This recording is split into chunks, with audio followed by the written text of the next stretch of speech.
उन्हाळ्यामध्ये काहीतरी आंबट तिखट खायचं असेल तर ही रेसिपी नक्की ट्राय करा. एकदम सोपी आणि पटकन होणारी रेसिपी आहे. चला तर मग रेसिपीला सुरुवात करू. सगळ्यात पहिला मी इथं अर्धी वाटी बेसन घेतलं आहे. ह्या बेसनमध्ये थोडं थोडं पाणी घालून असं पातळ असं बॅटर बनवून घ्यायचं आहे. कारण पिठल्यामध्ये गाठी व्हायला नकोत म्हणून हे आपण आधीच असं पातळ करून घेतो. असं व्यवस्थित फेटून घ्यायचं म्हणजे गाठी सगळ्या निघून जातात. हे बघा, हे असं बॅटर आपल्याला बनवून घ्यायचं आहे. याच्यामध्ये एकही गुठळी ठेवायची नाही आहे. आता आपण पिठलं फोडणी टाकून घेऊ. कढईमध्ये 1 चमचा तेल घालते. तेल चांगलं गरम झालं की मोहरी घालायची आहे. मोहरी चांगली तडतडली की त्याच्यामध्ये पाव चमचा जिरे घालायचे. कढीपत्ता, गॅस बारीकच ठेवायचा आहे आपल्याला. थोडीशी हिंग आणि 4 लसणाच्या पाकळ्या ठेचून घेतलेत ते घालायचे. लसूण चांगला असा व्यवस्थित भाजून घ्यायचा आहे.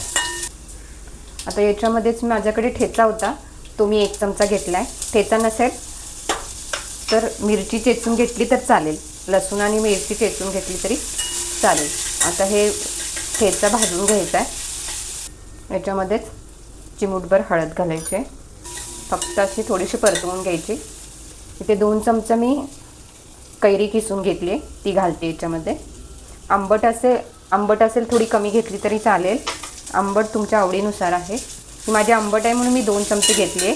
जर तोतापुरी असेल तर जास्त घेतली तरी सुद्धा चालेल. कैरी थोडी परतवून घ्यायची. लाल तिखट जर घालायचं असेल तर हे सुद्धा चालतं, पण मिरचीने जास्त छान चव येते म्हणून इथे मी हिरवी मिरची घातली. आंबट तिखट असं खूप छान असं टेस्ट लागते ह्या पिठल्याला. कैरी आपली परतून झाली आहे. याच्यामध्ये मी 1.5 वाटी पाणी घालते.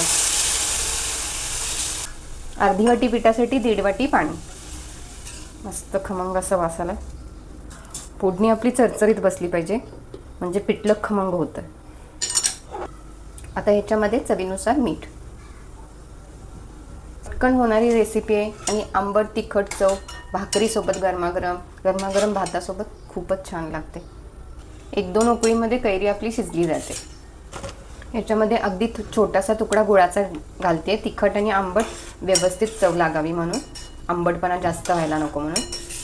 पाण्याला आता 2 उकळ्या आल्यात. आता हे आपण बेसनमध्ये पाणी घालून बॅटर बनवून घेतलेलं आता हे याच्यामध्ये घालायचं आहे आणि असा ढवळून घ्यायचा.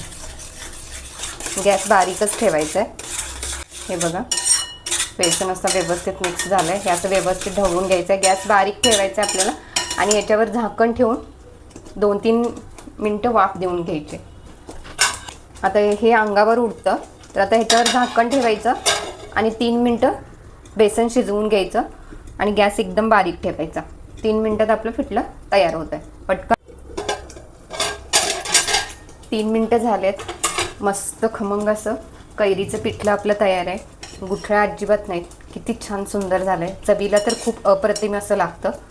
तयार आहे आपलं कैरीचं पिठलं. रेसिपी आवडली असेल तर रेसिपीला लाईक करा, शेअर करा आणि अशाच नवनवीन रेसिपींसाठी चॅनलला नक्की सबस्क्राईब करा.